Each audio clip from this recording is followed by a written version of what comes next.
اعوذ باللہ من الشیطان الرجیم بسم اللہ الرحمن الرحیم۔ عزیز دوستوں، السلام علیکم ورحمۃ اللہ وبرکاتہ۔ امید کہ آپ سب خیر و عافیت سے ہوں گے۔ قرآنک کلاس کے 36ویں سیشن میں آپ تمام کا استقبال ہے۔ انشاءاللہ آج کے سیشن میں ہم سورہ بقرہ کا آخری رکوع نمبر 40 اور آیت نمبر 284 تا 286 کا مطالعہ کریں گے۔ آیت نمبر 284 میں بیان کیا جا رہا ہے کہ اللہ تعالیٰ کا مالک زمین و آسمان ہونا اور ان تمام چیزوں کا جو آسمان و زمین میں ہے اللہ ہی کی ملک ہونا، دراصل یہی وہ بنیادی حقیقت ہے جس کی بنا پر انسان کے لیے کوئی دوسرا طرز عمل اس کے سوا جائز نہیں ہو سکتا کہ وہ اللہ کے آگے سر اطاعت جھکا دے۔ اس آیت میں مزید دو باتیں ارشاد ہوئی ہیں۔ ایک یہ کہ ہر انسان فرداً اللہ کے سامنے ذمہ دار اور جوابدہ ہے۔ دوسری یہ کہ جس بادشاہ زمین و آسمان کے سامنے انسان جوابدہ ہے وہ غیب و شہادت کا علم رکھنے والا ہے، حتیٰ کہ دلوں کے چھپے ہوئے ارادے اور خیالات تک اس سے پوشیدہ نہیں ہیں۔ کسی کو سزا دینے اور معاف کرنے کے کلی اختیارات صرف اللہ رب العالمین کو ہی حاصل ہیں۔ آیت نمبر 285 اور 286 ان دونوں آیتوں کی فضیلت احادیث میں بیان ہوئی ہے۔ جو شخص سورہ بقرہ کی آخری دو آیتیں رات کو پڑھ لے اس کے لیے یہ دونوں آیتیں کافی ہیں۔ سورہ بقرہ کی آخری دو آیتیں عرش کے تلے خزانے سے دی گئی ہیں اور رسول اللہ صلی اللہ علیہ وسلم سے قبل کسی کو نہیں ملی۔ ان آیتوں میں اسلام کے عقائد اور اسلامی طرز عمل کا خلاصہ بیان کر دیا گیا ہے، اور وہ یہ ہے کہ اللہ کو، اس کے فرشتوں کو اور اس کی کتابوں کو ماننا، اس کے تمام رسولوں کو تسلیم کرنا بغیر اس کے کہ ان کے درمیان فرق کیا جائے، اور اس امر کو تسلیم کرنا کہ آخرکار ہمیں اسی کے حضور حاضر ہونا ہے۔ یہ 5 امور اسلام کے بنیادی عقائد ہیں۔ ان عقائد کو قبول کرنے کے بعد ایک مسلمان کے لیے صحیح طرز عمل یہ ہے کہ اللہ کی طرف سے جو حکم پہنچے اسے قبول کرے، اس کی اطاعت کرے اور اللہ سے عفو و درگزر کی درخواست کرتا رہے۔ اللہ کے ہاں انسان کی ذمہ داری اس کی مقدرت کے لحاظ سے ہے۔ ایسا ہرگز نہ ہوگا کہ بندہ ایک کام کرنے کی قدرت نہ رکھتا ہو اور اللہ اس سے باز پرس کرے کہ تو نے فلاں کام کیوں نہ کیا۔ ہر آدمی انعام اسی خدمت پر پائے گا جو اس نے انجام دی ہو۔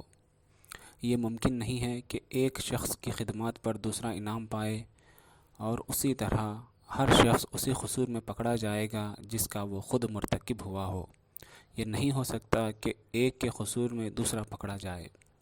ہاں، یہ ضرور ممکن ہے کہ ایک آدمی نے کسی نیک کام کی بنیاد رکھی ہو اور دنیا میں ہزاروں سال تک اس کام کے اثرات چلتے رہیں اور یہ سب اس کے کارنامے میں لکھے جائیں، اور ایک دوسرے شخص نے کسی برائی کی بنیاد رکھی ہو اور صدیوں تک دنیا میں اس کا اثر جاری رہے اور وہ اس ظالم اول کے حساب میں درج ہوتا رہے، لیکن یہ اچھا برا جو کچھ بھی پھل ہوگا اس کی صحیح اور اسی کے کسب کا نتیجہ ہوگا۔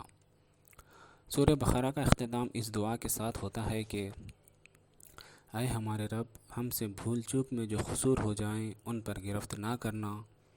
مالک، ہم پر وہ بوجھ نہ ڈال جو تو نے ہم سے پہلے لوگوں پر ڈالے تھے۔ پروردگار، جس بار کو اٹھانے کی ہم میں طاقت نہیں ہے وہ ہم پر نہ رکھ، ہمارے ساتھ نرمی کر، ہم سے درگزر فرما، ہم پر رحم کر، تو ہمارا مولا ہے، کافروں کے مقابلے میں ہماری مدد کر۔ اس دعا کو پوری روح کو سمجھنے کے لیے یہ بات پیش نظر رہنی چاہیے کہ یہ آیات ہجرت سے تقریباً 1 سال پہلے معراج کے موقع پر نازل ہوئی تھی، جب مکے میں کفر و اسلام کی کشمکش اپنی انتہا کو پہنچ چکی تھی۔ مسلمانوں پر مصائب و مشکلات کے پہاڑ ٹوٹ رہے تھے، اور صرف مکہ ہی نہیں بلکہ سرزمین عرب پر کوئی جگہ ایسی نہ تھی جہاں کسی بندہ خدا نے دین حق کی پیروی اختیار کی ہو اور اس کے لیے خدا کی سرزمین پر سانس لینا دشوار نہ کر دیا گیا ہو۔ ان حالات میں مسلمانوں کو تلقین کی گئی کہ اپنے مالک سے اس طرح دعا مانگا کرو۔ ظاہر ہے کہ دینے والا خود ہی جب مانگنے کا ڈھنگ بتائے تو ملنے کا یقین آپ سے آپ پیدا ہوتا ہے۔ اس لیے یہ دعا اس وقت مسلمانوں کے لیے غیر معمولی تسکین قلب کی موجب ہوئی۔ علاوہ بری اس دعا میں ثمناً مسلمانوں کو یہ بھی تلقین کر دی گئی کہ وہ اپنے جذبات کو کسی نامناسب رخ پر نہ بہنے دیں، بلکہ انہیں صرف اس دعا کے سانچے میں ڈھال لیں۔ ایک طرف ان روح فرزا مظالم کو دیکھیے جو محض حق پرستی کے جرم میں ان لوگوں پر توڑے جا رہے تھے، اور دوسری طرف اس دعا کو دیکھیے جس میں دشمنوں کے خلاف کسی تلخی کا شائبہ تک نہیں۔ ایک طرف اس جسمانی تکلیفوں اور مالی نقصانات کو دیکھیے جن میں یہ لوگ مبتلا تھے، اور دوسری طرف اس دعا کو دیکھیے جس میں کسی دنیاوی مفاد کی طلب کا ادنا سا نشان تک نہیں ہے۔ ایک طرف ان حق پرستوں کی انتہائی خستہ حالی دیکھیے، اور دوسری طرف ان بلند اور پاکیزہ جذبات کو دیکھیے جن سے یہ دعا لبریز ہے۔ اس تقابل ہی سے صحیح اندازہ ہو سکتا ہے کہ اس وقت اہل ایمان کو کس طرز کی اخلاقی و روحانی تربیت دی جا رہی تھی۔ السلام علیکم ورحمۃ اللہ وبرکاتہ۔